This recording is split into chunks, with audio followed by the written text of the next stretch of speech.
Voici ce qui se passe après la mort des enfants. S'il vous plaît, envoyez cette vidéo à quelqu'un d'autre pour partager un rappel. Et si vous voulez savoir comment je fais mes vidéos, cliquez ici.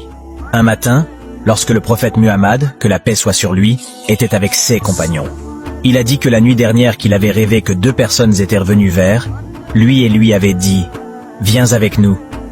Ils ont continué jusqu'à ce qu'ils aient atteint un jardin de végétation profonde, verte et dense, et ayant toutes sortes de couleurs printanières au milieu du jardin. Et il y avait un homme très grand. Le prophète Muhammad, que la paix soit sur lui, pouvait à peine voir sa tête à cause de sa grande taille. Et autour de lui, il y avait des enfants en si grand nombre qu'il n'en avait jamais vu.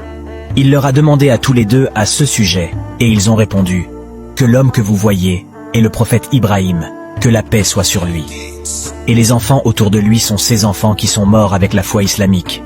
Quand le prophète Muhammad, que la paix soit sur lui, a dit cela, donc certains de ses compagnons ont demandé « Ô messager de Allah, que se passera-t-il avec les enfants qui ne sont pas musulmans ?»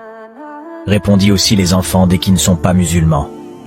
Ainsi, lorsque les enfants meurent avant d'atteindre la puberté, ils sont transférés au paradis et leurs âmes y sont bénies sous la garde du prophète Ibrahim. En attendant le jour de la résurrection, les enfants s'amuseront dans un beau jardin, passant du temps avec d'autres enfants qui sont également décédés avant la puberté.